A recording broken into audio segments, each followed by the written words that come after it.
Okay. This is how to talk about and teach consent. Deb, move the microphone close to him. Yeah. Because you can use that one. I think Sarah and I can share this one. That's for the... That's for the, Oh, for the yeah. camera. All right, never mind. So We're killing it at technology. Yeah, we're just nailing it. I feel like that's a pretty self-explanatory title. So I'm just going to move on to letting our panelists tell us a little bit about themselves. Hi, I'm Deborah Rose. I'm the executive director of Philly Music Hall and Alt Sex Community Center in Philly. And I am one of the 3 or 4 organizers of Ramble Grew. And I have been a promoter and community organizer in kink communities for about a decade. My name is Sar Cermak. I'm out here from Seattle.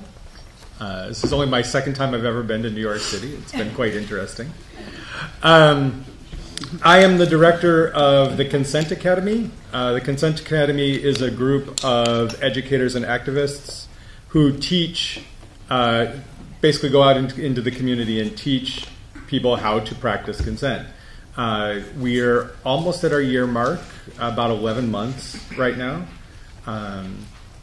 And I myself personally, beyond that, have been a sex educator for probably the better part of about 8 or 10 years. I am getting old. We all are. But and in my other life, I am a marriage and family therapist who works with identity work and the non-monogamous community. My name is Gray Miller. I've been teaching since about 2003 in the kink community as a Gray dancer. I'm one of the founding members and I'm currently training director of Consent Rocks, which is a nonprofit designed to help reduce the harm that can be caused from consent incidents at events, as well as doing consulting. In my other life, I'm a event organizer and presenter. I run events called Grews, which are unconferences. I'm one of the organizers of Ramble Grew with Deb. And also the event Rope Craft, which is a rope bondage event, and a new upcoming event that's burlesque and kink and flow arts called Flow Erotic. That'll be happening next April. So that's us. Okay, great. I guess I'm just going to start with a question. For the table, what are some problematic assumptions around the concept of consent? That is simple, like tea. Yeah. Just jump right in. Yeah. That there's an answer. That you can identify a situation and go, yes, this was the right thing to do and this was the wrong thing to do. That anything's black and white. Yeah, that's not nuanced. Mm-hmm. Yeah, that's one of the biggest things. I also I found it problematic in talking about giving and receiving consent, as if I have a little box and I take it out and here's my consent and you have it now, and I'm taking it back and putting it back.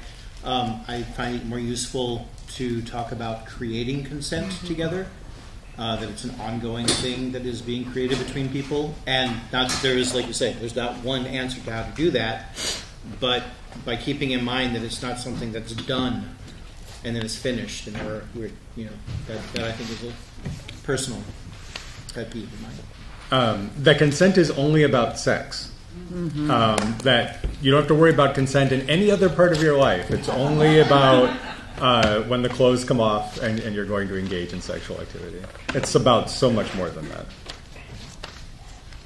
That it's a social structure that governs how two people or a group of people or interact with each other. I think that when we attach consent to sex, sexual activity, kink, BDSM, we ignore this whole end of it, which is an active consent culture that exists between two humans that governs how you walk down the street, how you interact with strangers, how you talk to people that you don't know. And it says that, like, even if you have great consent practices in kink communities, if you don't understand that consent is a way of having a conversation with another human being, that you're missing a whole side of it.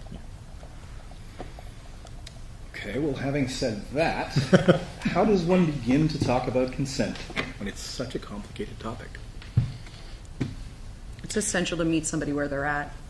I would gauging what concepts they understand and or how they plan to interact with it is usually my first step, because I'm not going to jump right into like how to build an active consent culture with somebody who doesn't understand what consent looks like in daily conversation.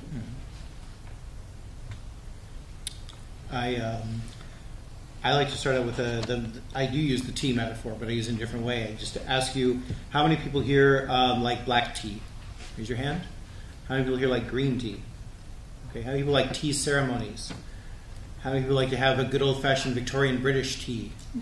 How many people are familiar with the way that tea affected the colonization of the culture and how it affected the entire world and things like that? So yeah, I say consent is like tea. It's really complicated, and everybody likes it differently, and it's very nuanced. And my tea and your tea, even if we're having tea together, may look different. So that's one way to do it. I like that. Yeah. I like to start the consent conversation around what is it that you want. You know, if I ask a person that question and they say I don't know, then we actually aren't having a consent conversation, right? We're having a discovery conversation. What do you want? Well, let's figure that out. Then we can figure out if I can consent to what you want or if you can consent to what I want. And I have to know what I want before I even enter into that conversation, or at least finish that conversation. And that is, what do I want in bed?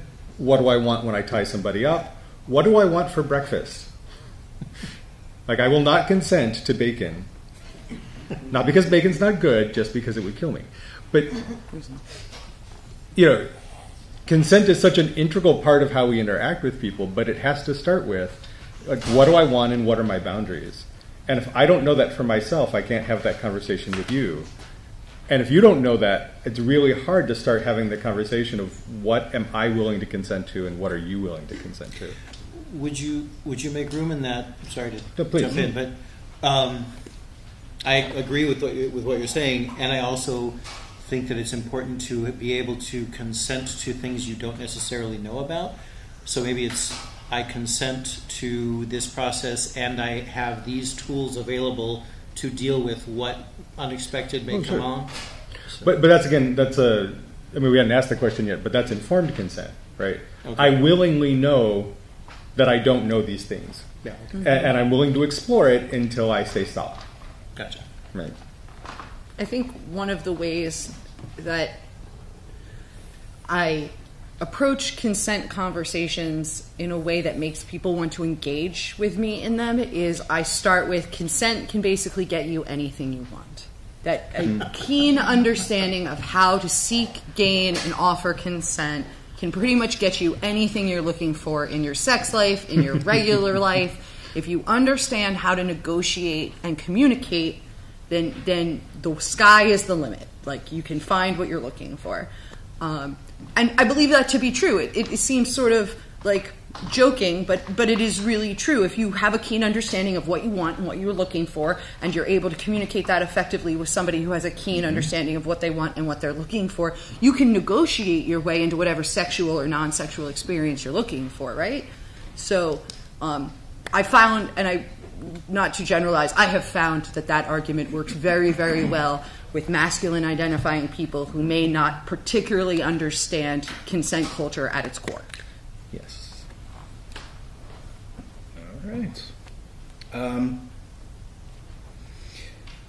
What sort of difficulties do we face when trying to create constructive guidelines for consent incident response within a group? Masculine identified people. You said it, not me. Too real. I mean, what problems don't we face when trying to create? Once again, an instinct to remove all the nuance. I want to fix it. How do I fix it? How do I fix it? Yeah. Let me go talk to them and fix it. Yeah. Mm-hmm. Or how do I make sure it doesn't happen? That's yeah. Teach me what I'm doing wrong. Yeah. How can I make sure that there's no possibility that I'm going to violate anybody's consent? Ooh, that's a good question. And the answer is leave. I mean, don't show up. Don't. Yeah. I think one of the issues, and I don't know if your experiences will go along with it, but one of the things I'm seeing is that oftentimes it's not necessarily the consent incident that is the problem as much as the reaction afterwards that becomes the problem. A lack of willingness to take responsibility, and that is usually rooted not in a laziness or a usually not in a self-absorbed kind of way. It's more about fear. It's about if I admit to this, what are the consequences going to be? Am I going to lose my community? Am I going to face legal charges? So I find that fear is a big issue on both sides. The other both sides. There's also the problem with people who tend to put it into a dichotomous situation with everyone involved. I think fear is a big issue, and I wish that we could reduce the atmosphere of fear. Yeah. Mm-hmm. Yeah, when we go in to help an organization to consult, to try to help them create a consent policy, probably the biggest problem that I see we've faced in the Consent Academy is whatever the pre-existing subculture is. Like every group has a subculture that they have created over time, and that doesn't want to change usually. There may be people who are advocating for we need to do this better, we need to come up with a better way to do this. But the culture that's already there is in and of itself a system that doesn't want to change.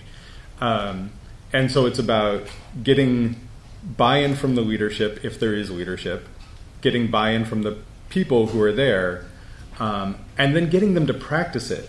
One of the most difficult things about instituting a consent policy is getting people to actually use it. Like, oh great, we spent 6 months and we did this amazing thing and it's awesome. All we have to do is wait for people to come and say there's a problem. Crickets. Right? Because if the community doesn't know that they can use it and that it's safe to use, it's just a piece of paper. And so you need that sort of internal advocacy to get people to really go, oh, this is the policy we're using. This is helpful, useful, wanted. But getting over that hump is really hard.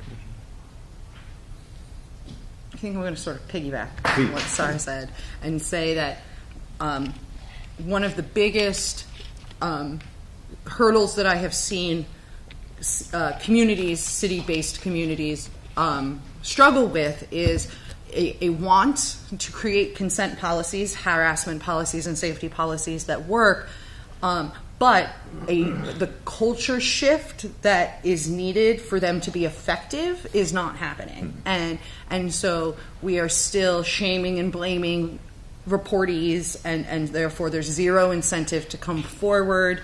We're still raising up problematic people and creating a culture where to be popular or to be powerful is to be immune from criticism. And so a great consent policy is awesome, but if it's not being used to create a culture shift or to really target the problem people or behaviors that are existing in your home community, then it is just a piece of paper, and it isn't helpful. And it is especially unhelpful if it is created and then never enforced, which is like something that I have continuously seen. A consent policy or harassment policy that grows out of crisis. We've all seen that happen, right? Like something happens, we create the policy. We all feel better for about 15 seconds that we created this policy and we're going to use it. And it is a piece of paper that the leadership used to solve a problem but has never used to solve any actual problems. I think there's also a difficulty in terms of the space. Well, two things. One, to the other side of the shaming people that come forward and report is basically the equivalent of mandatory sentencing of, if you are a leader and you have had something go wrong or so in some situation that immediately that person should be banned, has to step down something. Certainly there are cases where that's appropriate, but if that is the automatic, this is what's going to happen, that gives someone a real big incentive to do the kink shame, to avoid the blame, to try and be all defensive in that kind of situation. Again, it goes back to that whole idea of fear. I also feel like there needs to be more spaces to playfully practice consent without heavy consequences. We have lots of classes that are about consent and lots of things like that, and then we say go out and do this, and they go out to a scene, and if you do it wrong, well, the consequences, as we just said, are pretty intense. So finding spaces where we can actually practice those skills in ways that we can practice those skills in a non-high stakes environment, I think would be useful. And also, I mean, everybody says consent is sexy, but it's not. It's just not. Stop saying it. It reinforces a bad narrative. You have in the Consent Academy, consent is essential, which I 100% agree. It's definitely essential. It's much better than another place that said consent is mandatory. And I had to say that those don't work together. You can't have mandatory consent. Well, part of the reason, I love teaching consent classes. And there's a couple other educators I've worked with where we go up and we do the negotiation, we teach people how to negotiate, and then we demonstrate what a sexy negotiation looks like. And the whole room then looks at us and goes, I can't do that. It's like, it just takes practice. So one of the things we've done with the Academy is to say, okay, consent is a daily practice, right? It's about, hey, can I touch your shoulder? Sure. See? Easy. Or learning to do that in a nonverbal way. Like, sure. Right? And I stop, and I don't just act on another person because I respect their body autonomy, or I respect their emotional autonomy. And so we try to teach people how to do this every day, like with their kids, with their partners, and everything else, because then the stakes are pretty low. Mm-hmm. Like if I touch somebody in my enthusiasm, like, oh, hi, great, it's nice to meet you. They're like, oh, please, I don't want to be touched. I'm like, oh, I'm sorry, my bad, right? And then I don't touch them again. It's a big difference, if I'm negotiating a scene and I cross over somebody's boundaries. The level of emotion involved has now escalated to the point where, yes, that can still be worked with, it can still be corrected in terms of the interpersonal interaction, but the emotional level is so much higher that it's going to take a lot more time and effort to do that. So you practice in low stress, so you get better at doing it in the higher stress situations. I think another useful practice is learning to hear a no and accept a no, especially again for male-identified people in this community, because with books like Getting to the Yes and things like that, it's oftentimes you're not supposed to hear a no. I think we actually had it in the class, a panel earlier today, was that you'd never hear, a good leader would never hear a no, which I personally can't subscribe to that. I think that learning to hear a no and internalize it without taking it personally, without looking at it as a failure, but looking at it as communication, is a really important practice that isn't stressed enough. Yeah. Sort of piggybacking on what you said, where we need playful ways to interact with active consent. I've seen this thing happen, and we're planning it in Philly, but we using improv as a practice to reinforce informal socialized consent, different ways that we can build consent into social situations or in daily conversation. We're partnering with an improv troupe, like a sexy porn-based improv troupe in Philly, to do an improv workshop. That sounds, and we haven't done it yet. I will report back to all the interested parties how it goes, but we have a lot of hope that this is a way, because one of the things that we always hear is, I don't know how to build consent language into my social interactions. We're sort of really interested in finding out if we can play improv, if we can use improv games to really teach informed consent and socialize what I call social consent into it. One of the things that I learned from Gray that is one of my favorite tidbits of social consent is, can I pay you a compliment? Mm-hmm. And it is something that until I learned it, I didn't realize how many non-consensual compliments I was putting out there into the world. Because if I like your dress, I'm going to tell you, and if I think your hair looks great, I'm going to tell you. But since I have learned it, it has been a really useful tool for me to like be able to compliment largely femme women, because that's like who I tend to like want to compliment and want to raise up. But you have to figure out a way to do that, even if you're femme presenting, in a way that like gives somebody an opportunity to say, no, I would prefer you not comment on how I look. And that's really reasonable. And as like a femme presenting person, it sort of bothers me as I look back on my time that I was with all these femmes, like thinking that I was building them up, and in actuality I was like commenting on their presentation in a way that may not have been always okay. Yeah. One of the ones that I learned actually from one of my Consent Academy educators was, hey, do you have a moment? As an actual request. Not, hey, do you have a moment? Let me tell you about this thing. But, hey, do you have a moment? Pause. Yes or no? It's an actual question. It's an actual question. And that was one that I learned just this last year that I thought, I didn't used to actually do that. Mm-hmm. Yeah. I think there are these little things that we do that don't offer social consent to people.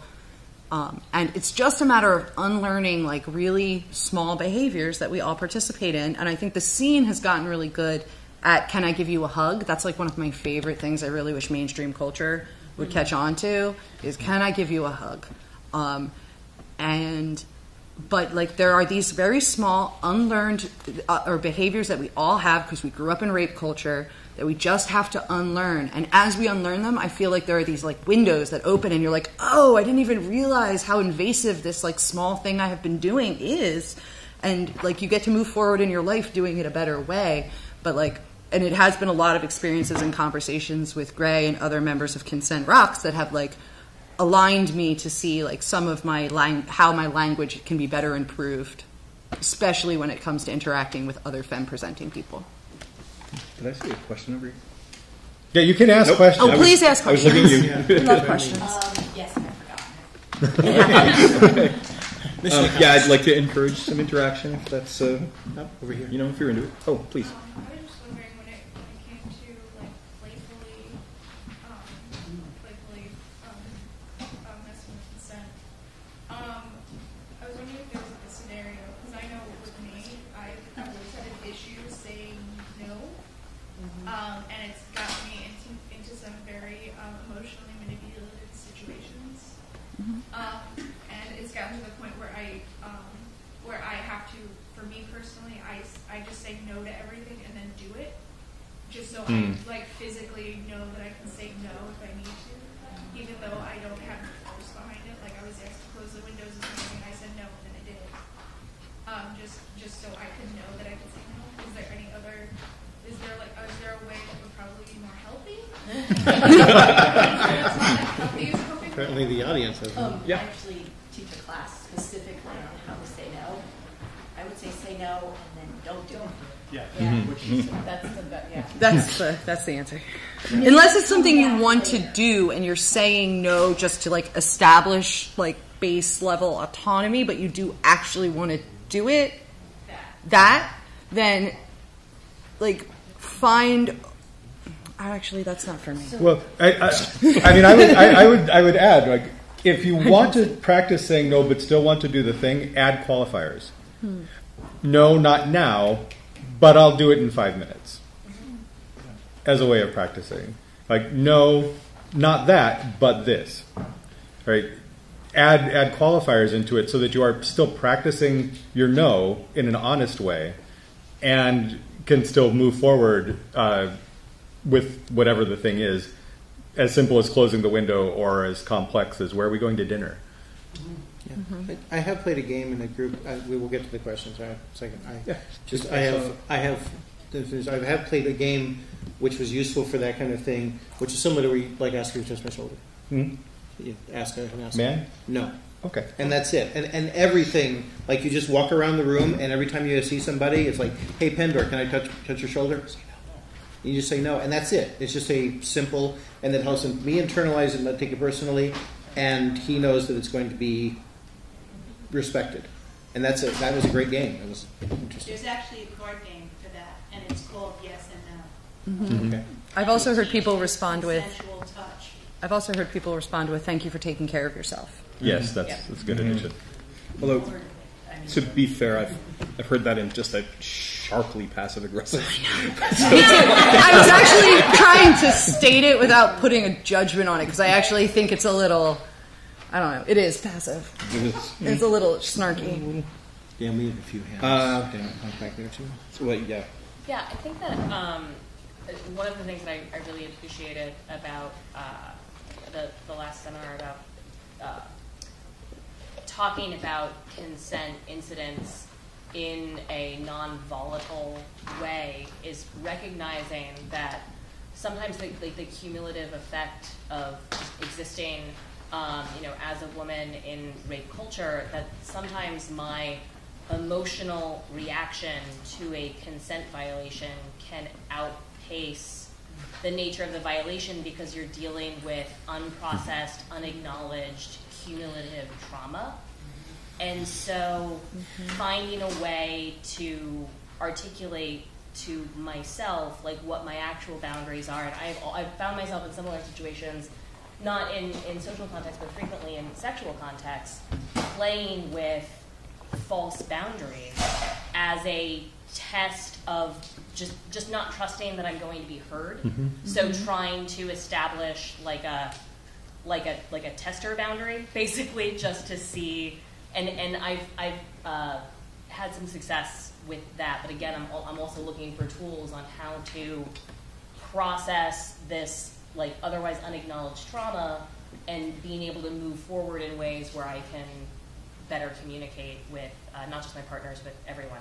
That's not a question, but I just wanted to say it. Well, so can I? Yeah. So I also do that, but it manifests differently. I have found myself when I feel like there's very few women in this world or femme-presenting people who say they have never been like non-consensually, completely benignly touched.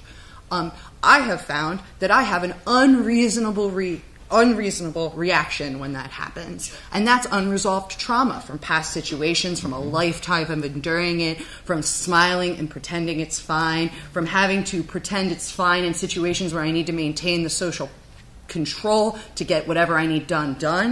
But if I am on the right side of the power dynamic when it happens, I freak. I snap and I lecture and I point, and instead of handling that situation in a way that it can be teachable, which is not my responsibility to do, but would be like probably the least emotionally laborious way to handle it maybe sometimes, I lecture and I climb up on my angry feminist high horse, and it is not, I end up feeling bad about it in the end because I'm like, oh, I handled that badly.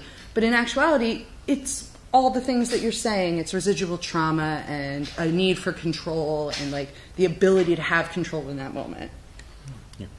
Dan Punk is... Oh, I'm sorry. I actually can't see you. Yeah, I thought that might be the case. Please go ahead.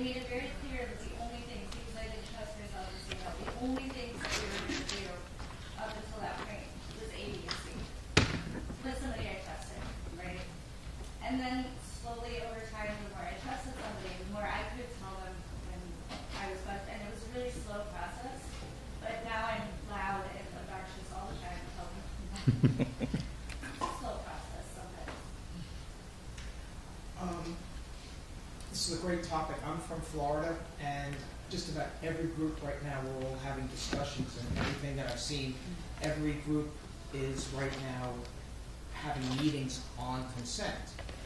I'm a community elder there, and I know of community elders that basically target new people that come into the community. And me, other than outing them or going after them in some way, how do you bring this discussion up? And in fact, most new people that are coming in don't even know the whole concept of a negotiation and things like that. So how do you deal with, you have community elders, they're in their play, that they may be penetrating people, they may be doing other things like that, that then comes back and you hear all these horror stories. And I've had many a horror story of even the situation where you're submissive. Well, that means you must be submissive to me. And I know it's an education basis. I know that, but how do you basically deal with those people that are violent?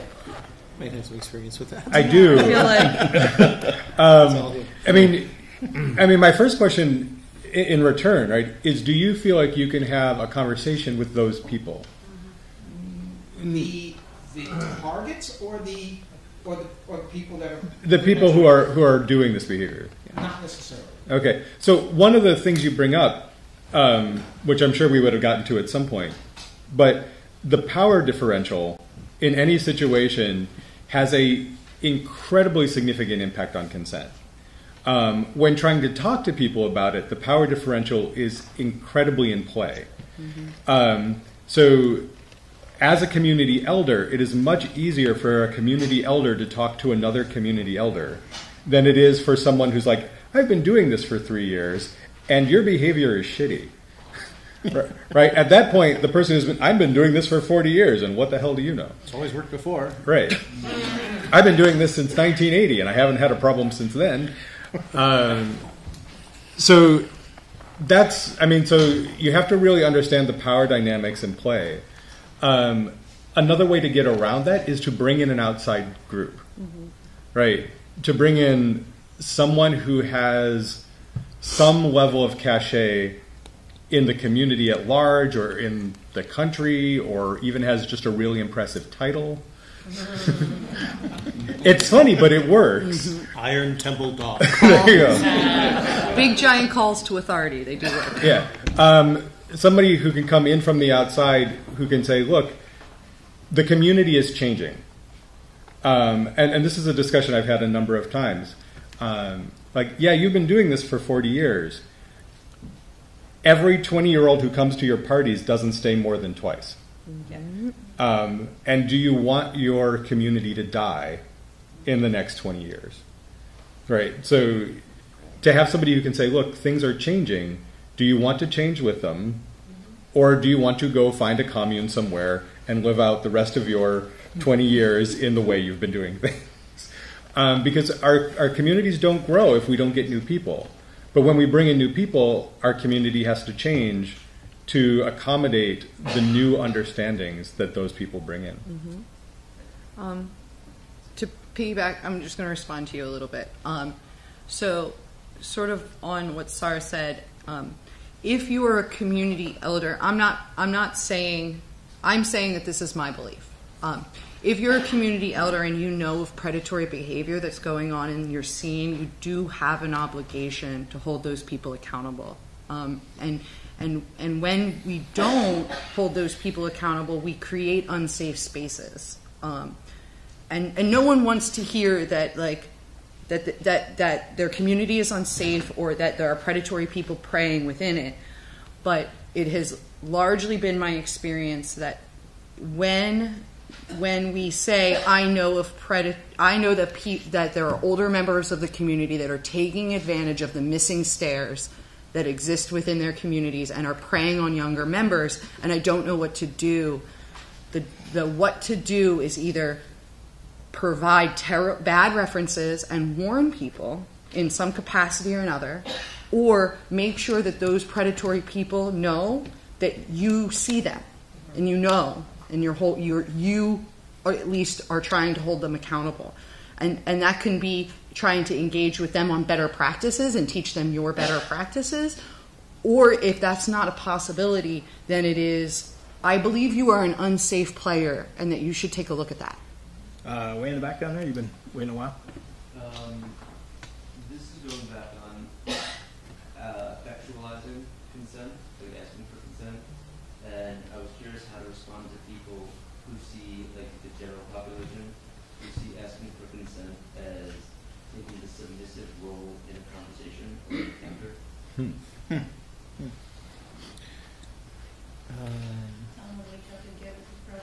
Yeah. It's hard to answer that without while not. So I mean I could do. I don't want to acknowledge the. There was I do cigar play, okay, and I recently had it's hot. I recently had an experience where I was introducing someone to cigar play, and it was the first time. I've never been a fan of the what is it called with the every single thing you do you ask before you do it. Affirmative consent. That's it. The affirmative consent, I've never been a big fan of that. I prefer to set up a sandbox and play within the sandbox kind of situation. But for this, I wanted to do. I did that, and it somehow worked as a really sexy thing. It was, here we can do this thing. Here's what it possibly is going to be like for you. Here are the possible risks. Would you like to try it? I mean, at every step of the way with everything that we did. And the result was a really great experience for everybody involved.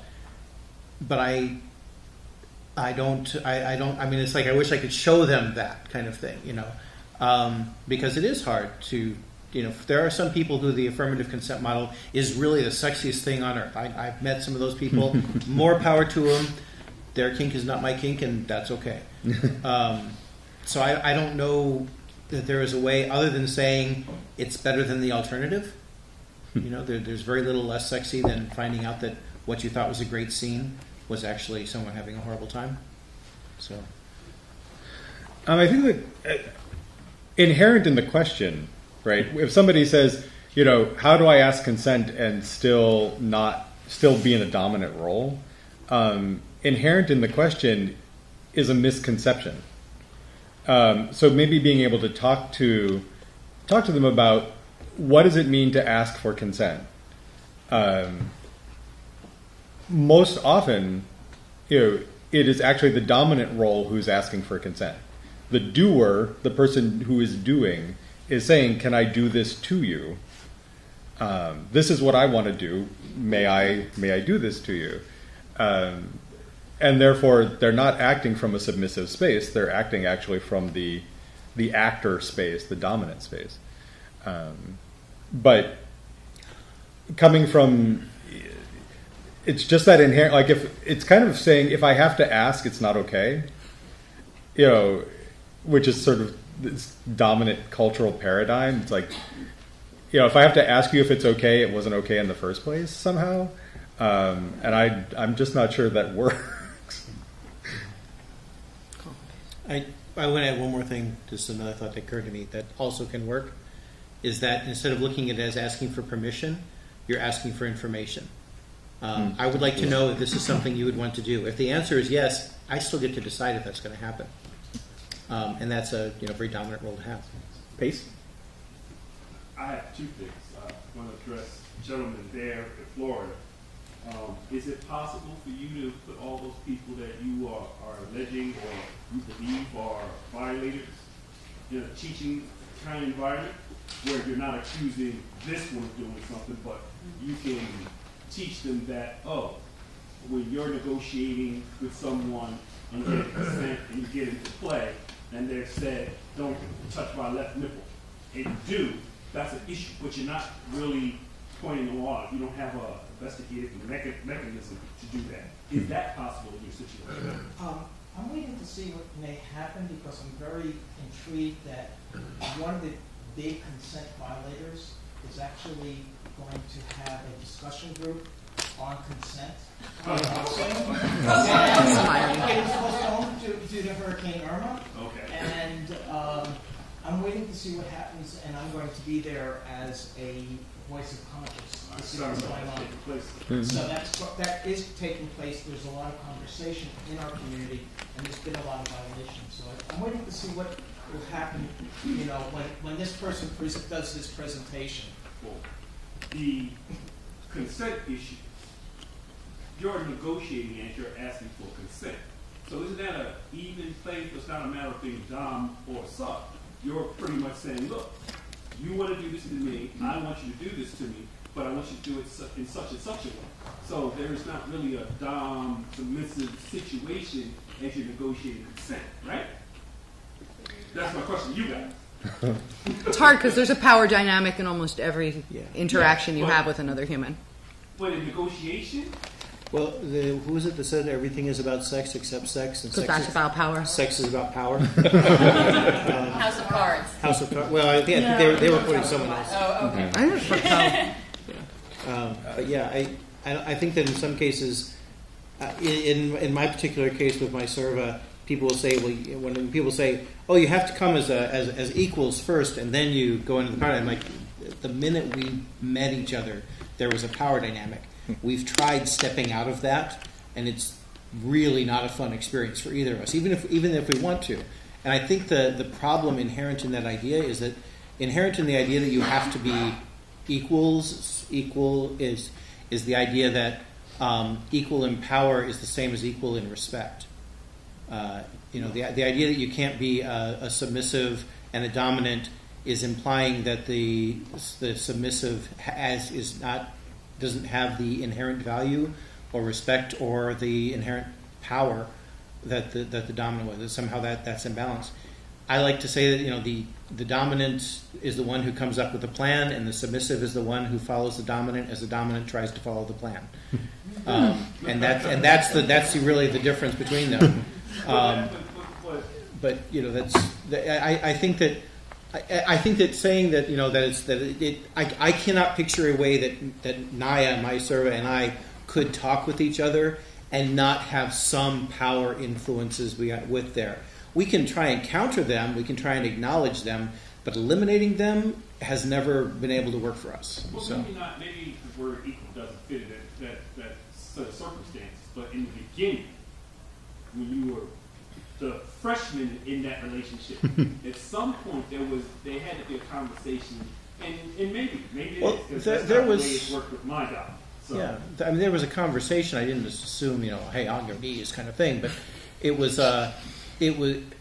even in the interaction that we first had, you could feel the power differential, the power exchange happening. I'm not saying that happens for everybody, but alternately, I'm saying that we can't say that everybody should be able to step out of those roles. I know that other people have said that they can't step out of those roles because the roles are. And I'm probably going to offend a bunch of people by saying it, but it'd be like saying, look, you need to have your negotiations, and then you can be queer afterwards. You're right, I'm offended. Yeah. I'm sorry to offend it, but No. I realize that a lot of people don't feel that being kinky or in a power dynamic is a sexual identity, in which I say, okay, thank you for defining my sexual identity for me. Well, one of the things I'll add real quick to that is consent is a framework that's built over time. Mm-hmm. So you can have your initial negotiation, which is followed by another set of negotiations, which is followed. There's a difference between if I'm doing pickup play, right, and I'm just meeting somebody for the first time. That's a really bounded set of negotiation, right? But someone who I'm in a relationship with, or who I want to be in a relationship with, I will learn what their consent is over time, and they will learn what my consent is over time. I think not pushing that. Sometimes people try to push that farther than it needs to go in an initial meeting. It's like you can do a small thing, and it can be awesome. And then the next day you can do another small thing, and now you have two small things you can do. And you just, over 16 years, you build up to a lot of really awesome things, and a handful of things you probably should never have tried. Those were important too. I'm really glad that we brought up unequal power dynamics because it's the thing I'm really nerdy about in consent right now is this idea that it's almost impossible, and this goes into a topic which we're not talking about, which is like consent incident reporting to events and promoters, and when somebody big has violated the consent of somebody big has violated the consent of somebody not as big, and how those conversations, those interactions, the requests for what do you want us to do can never be equal conversations because events inherently hold power. popular people, privileged people, powered people inherently hold power that whoever you're talking to does not have. And that creates a situation where somebody who doesn't feel power is more inclined to acquiesce and more inclined to give you what you want or give you what they think you want. And I have, as I've been like processing this in my brain over the past couple of months, I have looked back at the past like 18 to 24 months of big consent situations that have happened in the scene and seen it over and over and over again, where victims or reportees are asked, what do you want us to do? They give an answer that's not actually what they wanted, and when you trace back why that happened, it's the unequal power dynamic that comes between events, venues, powered people, and this person. And I think as we go forward, we have to go forward with a more of an eye to the fact that it is impossible for me as a venue owner to ask a reporter, what do you want me to do? Because they're going to, instinctually, they're going to tell me, even if what they want me to do is ban the person, or they don't want me to ban the person, it has been my experience that they're going to dial back whatever they think they want in hopes of getting what they want from me, which I don't really know what that is. But I have too much power in these conversations to get a true answer. And that's why I think third-party systems like Consent Rocks or third-party agencies are so essential. Mm-hmm. I was going to say, just pleasing you in the sense of not causing you more trouble, right? Especially when we talk about the fact that so many reporters are women, and women are so instinctually conditioned to please that we have to keep these unequal social dynamics in mind when we're talking about these situations. So I run into negotiations from an inherent power balance a lot because I do a lot of demo bottoms for presenters. There is no way that power dynamic is diminished. We are coming from a place where they have the power of teaching the class, and I come at that from the perspective of I am a very empowered bottom. I am being responsible for my own power from the perspective of embracing the fact that I am the bottom in this situation, which I think, is a really good way of kind of looking at it. There's not necessarily an equal footing. That doesn't mean there isn't an equal amount of power that both parties have, even if it doesn't look the same on both sides. The other thing I was going to say is in response to you, I have occasionally run into the Band-Aid solution in talking to mostly older members of the community who it's not going to be possible to get them to understand and agree to this whole consent thing where they have to tiptoe around everyone's boundaries. So in vogue. Is basically to play on their need for self-defense, which is, man, if you keep doing this, you're not going to be able to do the things you want to do. People are going to think you're, and it's a Band-Aid solution, but it helps them get to a point where they're not doing as much harm, even if it's not for the right reasons. Motivation. The problem that I'm running into is some of these people actually are presenters and also run groups. Yeah. And it's very difficult because you're then going to possibly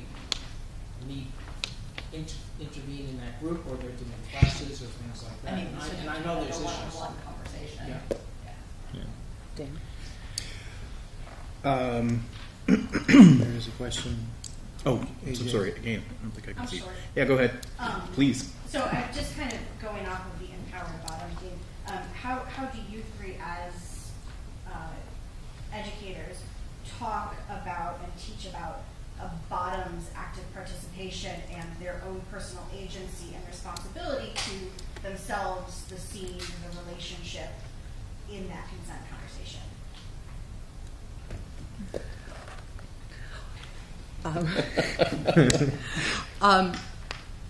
I don't speak for it. I'm not a bottom. I'm a switch. But another thing I'm super nerdy about right now, because I'm a rigger, is the rise in rope bottoming education. Guys, it's everywhere, and it is amazing. I can't be participatory in it because I am not a bottom, and I don't bottom. When I do bottom, I don't bottom for rope. But I think that the rope bottoms that are emerging are showing a really clear model of what to do, which is to create your own spaces, rope shares, skill shares. They're teaching each other. They're creating discussion groups. And I really think that what is required when bottoming education is growing, what we're seeing is building tribe rather than educating. I mean, the education is part of it, but what we're seeing is more these groups of people building tribe around bottoming and educating each other, and instead of it being top down where somebody stands in front of a group of people and teaches them, they're teaching each other. And it is way more the bottoming education that I'm watching grow, and I program a lot. That's mostly what I do for my space, is so much more egalitarian than top skill education that we're seeing right now, and it's so fascinating to me. I know especially when I teach for a group of people who are new to the scene or new to BDSM, it's all about negotiation skills, and trying to really emphasize that every side of the interaction gets to negotiate, no matter how many people are involved. But the other thing, and we talked about this a little bit before, is the scarcity, that feeling of scarcity. And so empowering both sides of the negotiation to just step out of it if they feel like their needs aren't going to be met, or if they feel like they're not going to be safe. The biggest empowerment a person can do is say, I'm going to go play with somebody else now, right? But to understand that it's not a question of, oh, if I can't play with you, I will never get this scene done ever. This will be horrible. My life will be ruined. But to be really clear about each person who sits or stands in front of you is a person. There are a lot of other people who could do that thing. It may not be as easy to find them, depending on the thing you're wanting, but they are out there. And so to remove that idea of, if this doesn't happen now, it will never happen, but to try to instill the idea that if I am not safe, if my boundaries are not being respected, if I don't feel like this negotiation is going well, I just opt out. It's not going to happen anyway. Yeah. Yeah. Like, Way down in the back? Oh, sorry, Greg. I had one quick thing to put in there, is that, like Deb, I'm not a bottom. I'm a switch, and like Deb, I also do a lot of programming. So what I try and do is try and create spaces where bottoming education is supported. The other thing, and it's something that more recently changed, I used to just present and just, here's my bottom, and then we just do our thing. And then eventually it was okay, I'm presenting, here's my bottom, their name is such and such, here's the way that we have negotiated. SAR has agreed that I can touch him in these ways, I can tie him up in this way.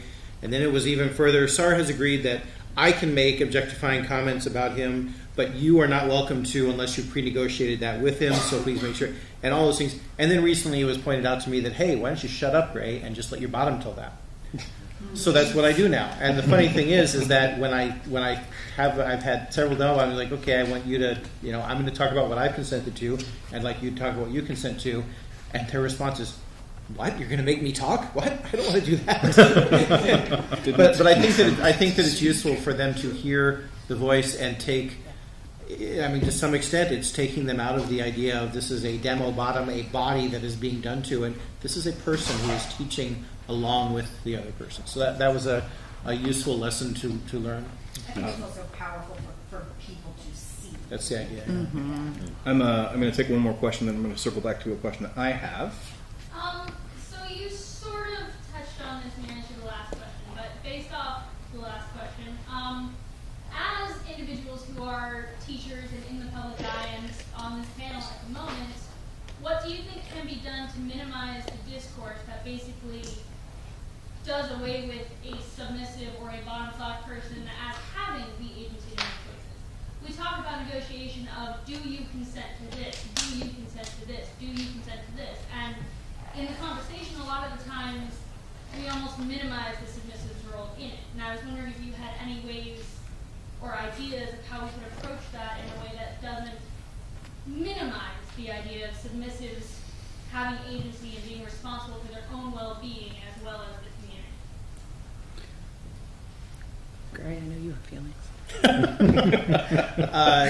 I feel like we need buzzers. Right. Yeah. I think I'm understanding your question, and I think this is a relevant answer. You'll let me know if it isn't. But it's nice if when I'm negotiating with someone, I do start out with what kind of scene do you want to get out of this? I a lot of times will use the words, what does that look like to you, when they say of a certain thing. And then either they will ask me or I will say, well, here's what I'm hoping to get out of this. Here are my boundaries. And sometimes I'll set up a boundary that isn't necessarily a boundary that I really feel strongly about, but I do it so that they see that there is, both of us can have boundaries. That it's a both ways. It's not a you set up the boundaries and I'm going to assault the castle while and things like that. Unless that's the negotiation. If we're going to do a brute squad scene, then that's the way it's going to work. But so it's. Does that answer your question? In terms of trying to model that it is a two-way thing with both of us having boundaries, both of us being able to call red, both of us having our aftercare necessities, whatever they may be. The idea of modeling what you think that would look like does answer. Okay, that's my idea. Can I say something? Now go ahead. I think you touched on something really important, which is that in these conversations, A, about negotiation, and B, about consent, there's this pervasive instinct to remove the autonomy of a bottom or the decision-making skills of a bottom. A really good example for this that really climbs under my skin is this belief that subspace is somehow being drunk, or this idea that somehow it messes with your serotonin so much that you become unable to consent to or make basic decisions. And I understand altered states. I find many ways in which we can find altered states through BDSM and kink really fascinating, but there are many things that trigger my "this is nonsense" argument, and removing somebody's body autonomy, no matter why you think you're doing it, but especially if you think you're doing it to protect them, is one of those things that really bothers me, and I see it happen a lot, and I've been seeing it happen in these large-scale FetLife conversations that we've been having of surrounding consent, that you can't trust somebody if they're in subspace, they can't consent. Well, yes, I can, and yes, she can, and there are many, many ways in which you can negotiate with somebody while they're in the scene. There are many ways you should not do that, but there are many ways in which you can negotiate with somebody as a scene progresses that doesn't remove their body autonomy and doesn't remove their ability to make good decisions. And saying that somehow my serotonin levels or your serotonin levels makes it so that you can no longer consent to me really strikes me the wrong way. And yet I thought that renegotiation was something to be extremely cautious about. I think scene negotiation is something to be really well educated on. Yeah, I think you have to acknowledge that if you're going to renegotiate the middle of the scene, you're taking a risk. And that risk could be as extreme as you're going to lose everything that you have and you're going to be prosecuted, et cetera, et cetera. It's being risk-aware. It is a risk-aware activity. A lot of things we do are like that. Okay, I'm going to hold questions. This is obviously, I'm going to hold my question. This is obviously a hot topic, so let's carry on. Can I see those hands again? I want to speak to Rebecca. I was wondering if you could say more about what that looks like to do consensual renegotiation, because I've always... So I think renegotiation is not the word that I used. Mid-scene negotiation is the word that I used. And what that looks like to me is a solid set of expectations and boundaries of what we're about to do before the scene starts, and then an understanding that there are some things we can talk about as the scene progresses. I am a rigger, so I can really only give you examples of how that works for me from the top, from a rope perspective. And one of those things is that my rope scales in sadism as I begin to understand how somebody works. So there are things I will negotiate in the beginning. Can I tie your hair? Can I tie your neck? Am I allowed to touch your face? There are things that I will negotiate once I understand how your pain level works. Am I allowed to climb on top of you? See, there's that thing that I can do as I scale my sadism up but I'm not going to broach that conversation or have that conversation until somebody understands what my rope is like. So I am never saying, I would like to create a very clear boundary. You should never negotiate sexual activity in the middle of a scene. That is absolutely not something that I advocate doing. I do believe that there are forms of play in which you can mid-scene negotiate. Cigar play is one of my favorite ways to do that. But I do believe that there is a way to mid-scene negotiate that is both sexy and consensual and really adds to a layer to a scene. Incredibly risk-aware. Thank you. With the red hair? Back. I want to piggyback off that question about sort of equalizing the negotiation process by asking for a reaction to probably one of my biggest pet peeve comments in the scene, which is submissives who insist that either they should not have to say what they want, or that it's all about the dominant and they have no place to say what would be pleasing for them. So you're looking for a reaction to that? Yeah. Like, how do we combat that nonsense? Well, It just seems like you're not going to get what you're looking Yeah. for out of your sex. I mean, it's a nice fantasy. Yeah. This is the sound of one eye rolling. No, it's a beautiful fantasy that things can work that way. But the reality is, if I'm going to play with somebody and they don't give me anything to work with, then I have nothing. Like, okay, the scene I'm going to do is we're going to sit at two chairs and stare at each other for an hour. Isn't that going to be fun? This is exactly what I want to do. But so I think when people say that, there's a thing that they're wanting. Like they're trying to achieve a certain emotion, they're trying to achieve a certain state, they're trying to achieve a certain thing. And then digging into that, like, well, okay, so you don't want to make decisions. Okay, that's a thing you want. Right? And so you can sort of just dig into it further and further and eventually get to at least what the base is. And then from there, it's, again, that's one small thing. We'll do that and see what will happen. That's my response. I'm going to go with the person in blue here. I have a question as it relates to other people involving themselves in your negotiation. I've had a couple of scenarios where I've negotiated with somebody's partner. Mm-hmm. We did not go over taking it to a sexual point. But as I'm playing with the person and getting into the scene, yes, we're getting close. I can tell we're all getting close. But I pull back because I did not negotiate that with that person. However, their owners, you should have done it, blah, blah, blah, it's blanket approval, blah, blah, blah, so on and so forth. I usually ignore them and tell them, look, if I didn't negotiate with this person straight up on the front end, I'm not taking it there. How would you approach that kind of a scenario when you're being offered other people's bodies? Exactly as you just said. That way. Yeah. The way you did. Yeah. So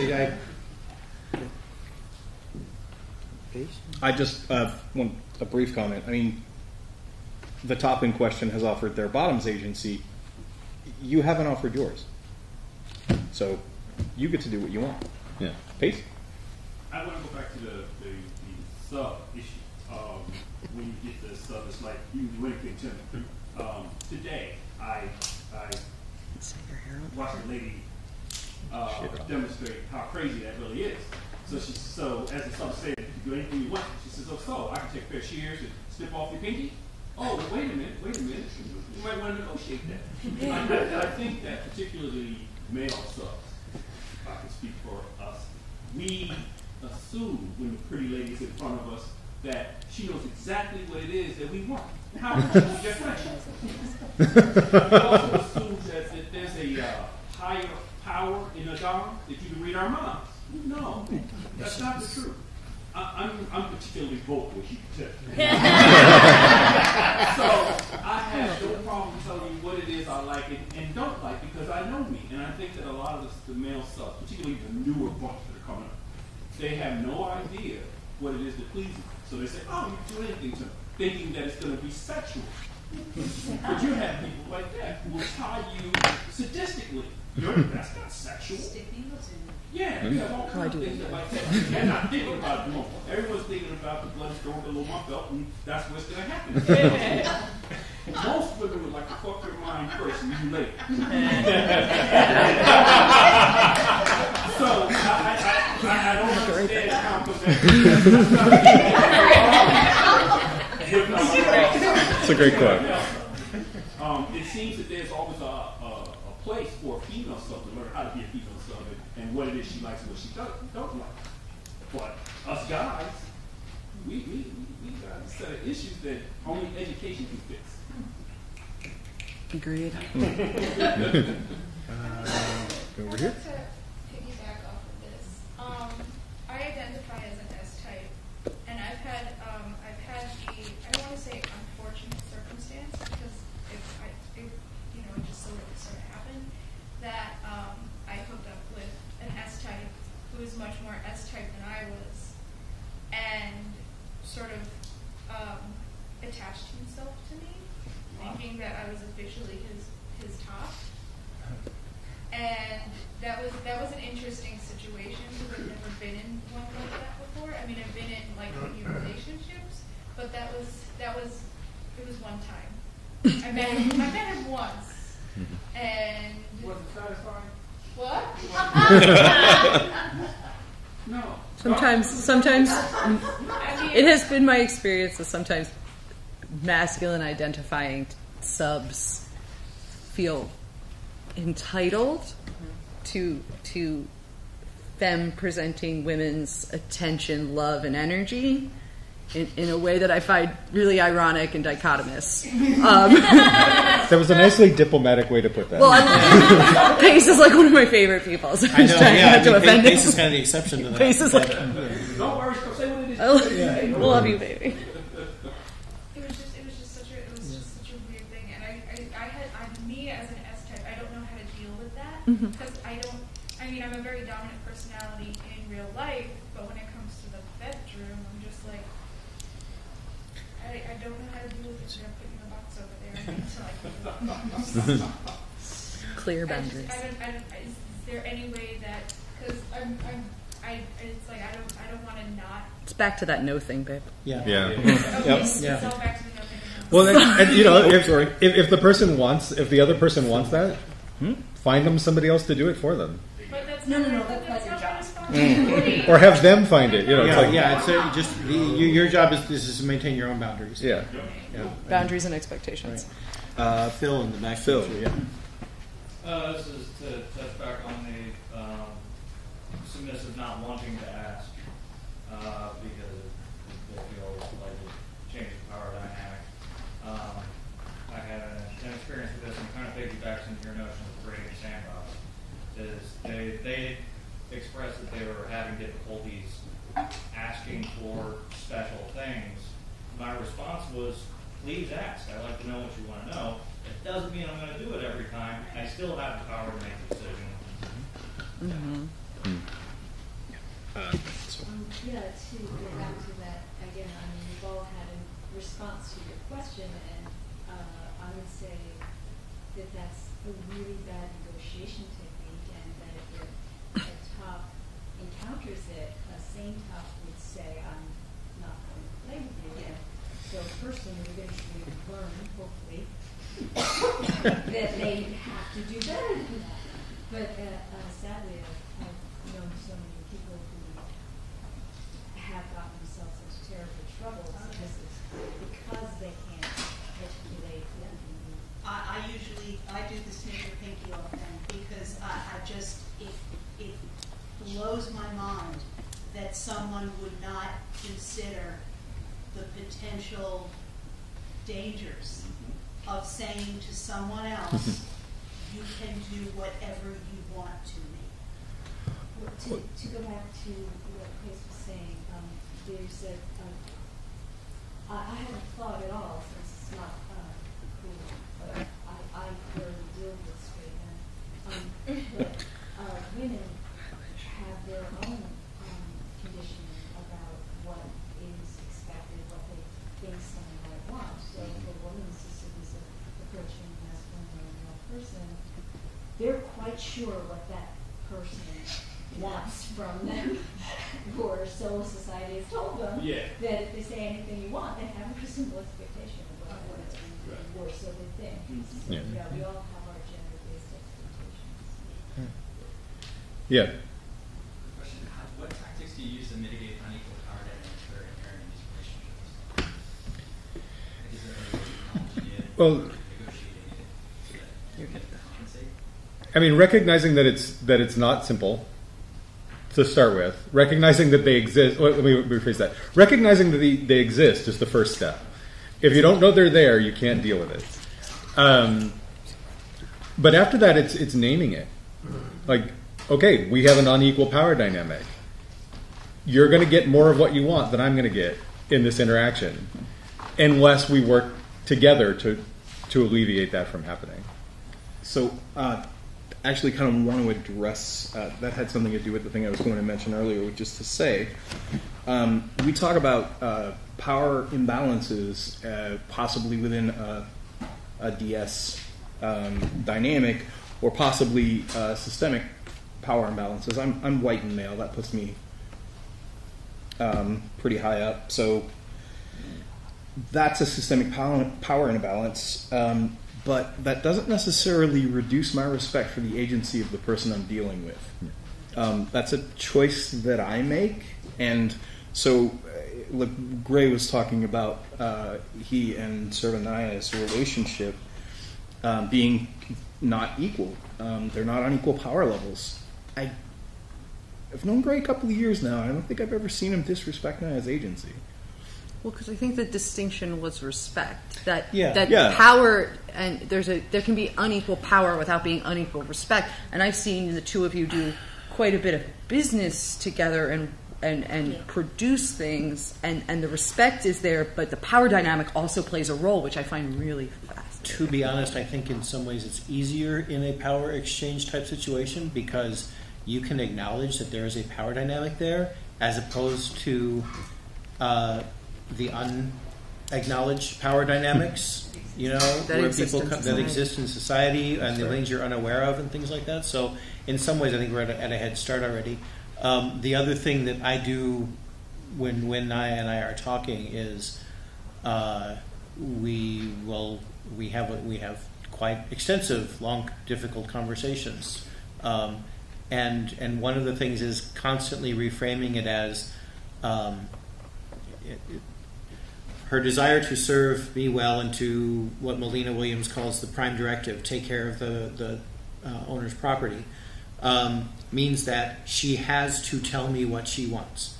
And if the answer to what do you want is whatever you want, sir, it's like, no, I know it's whatever I want. That is inherent in the power dynamic. I'm asking for information.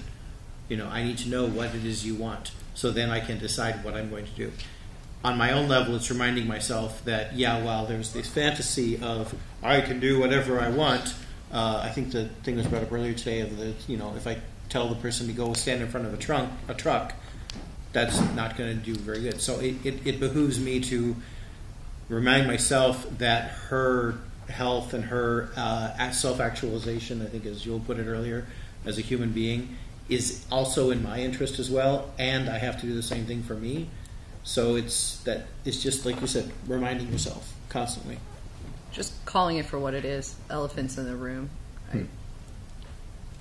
Lots of hands. In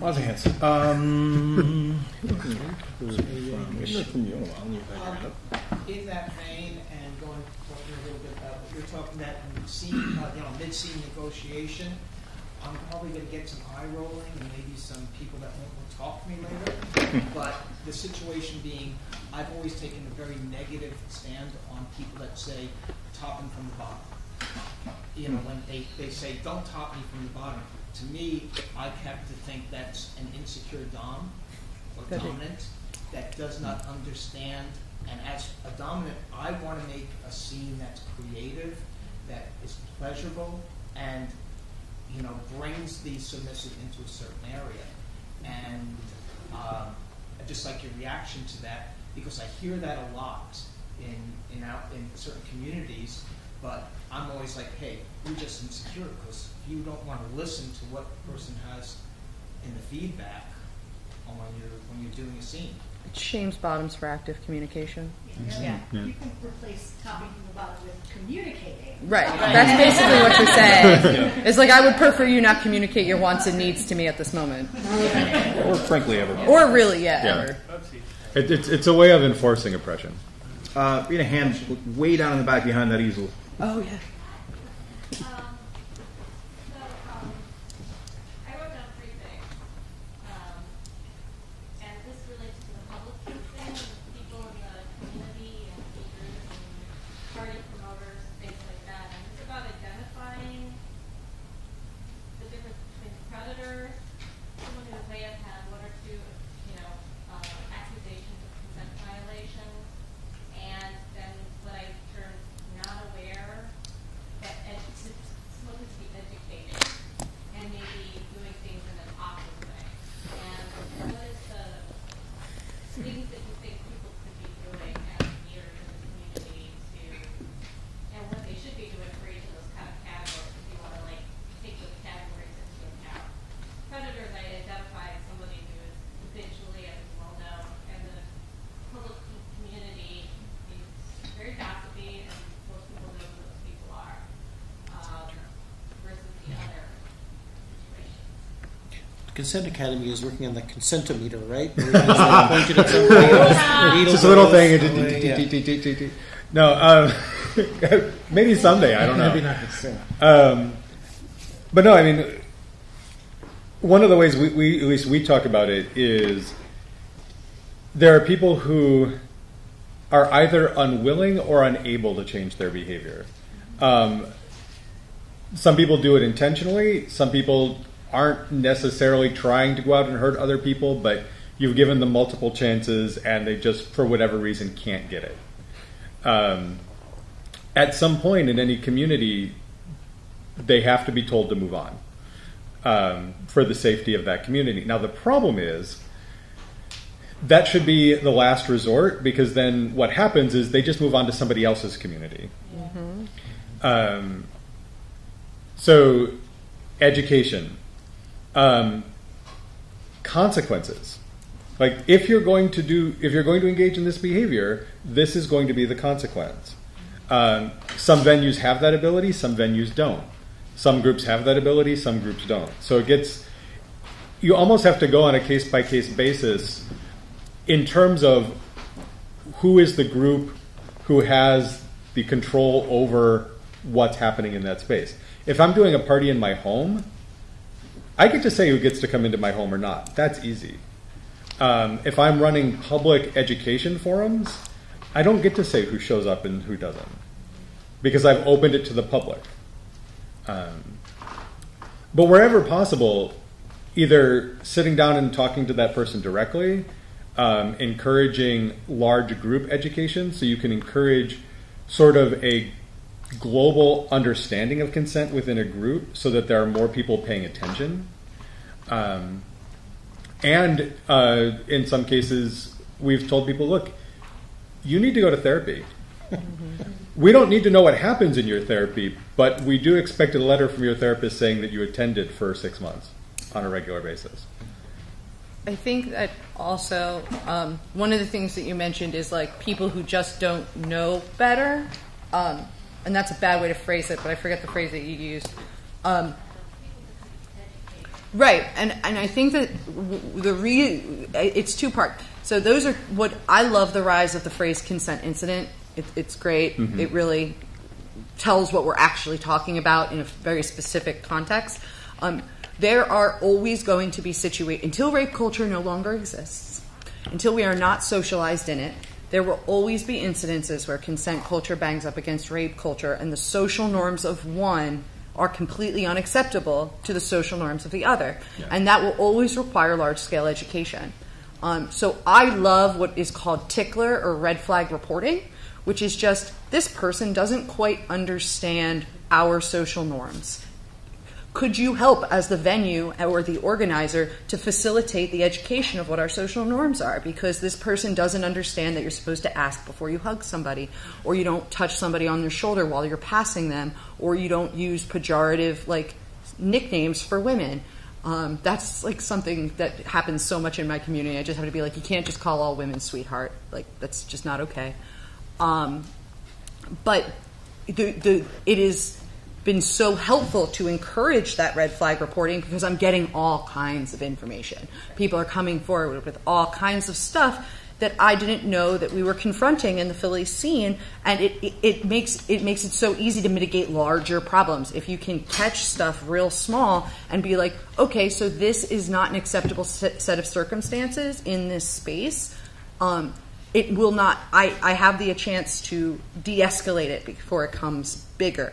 And it is hard to deal with predators are a much larger, totally separate situation, but when we're talking about people who don't know better, what we're talking about is rape culture banging up against consent culture and the social norms of two clashing. Just want to say at this point we're 5 minutes away from done, so I'm going to take one more question and closing comments from you guys, if that's okay. I'd like to hear from somebody I haven't heard from yet, if I can. You guys come from different backgrounds, different communities. You travel around the country. One of the differences I've seen in a lot of different communities, different places around the country, is some areas have a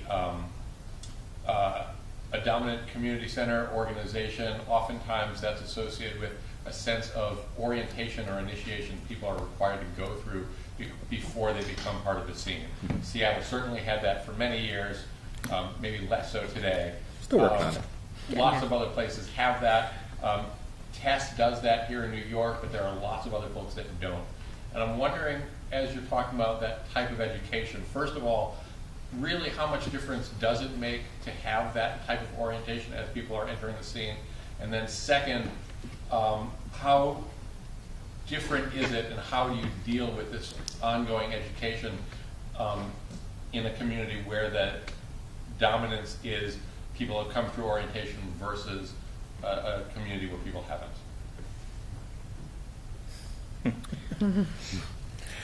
In 3 minutes. Jam it all in or there. less.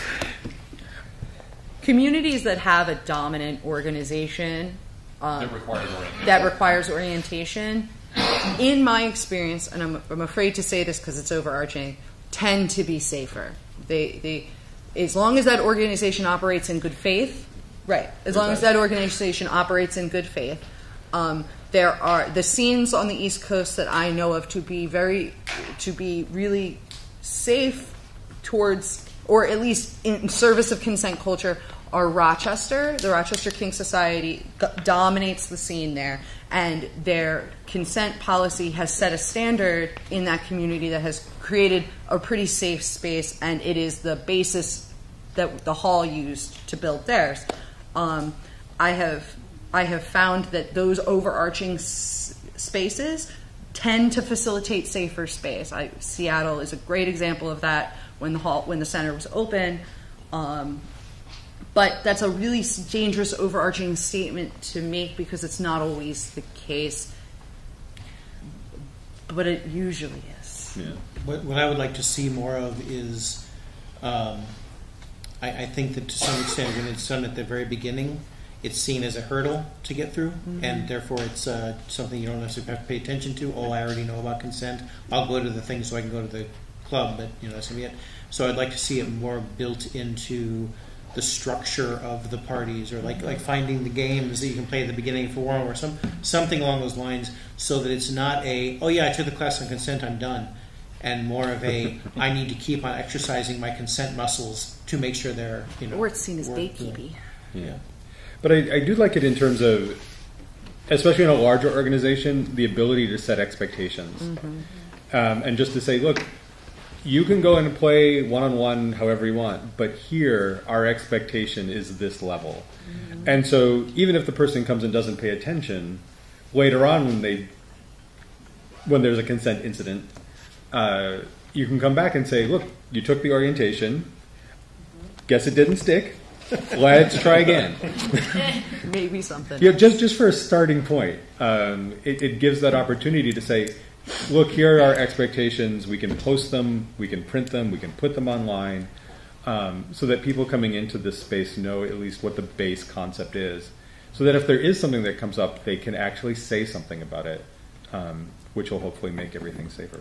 So do you monitor or kind of thread your education differently? I gotta stop you there. We're at time. Sorry. I apologize. It's 5. Talk to me later.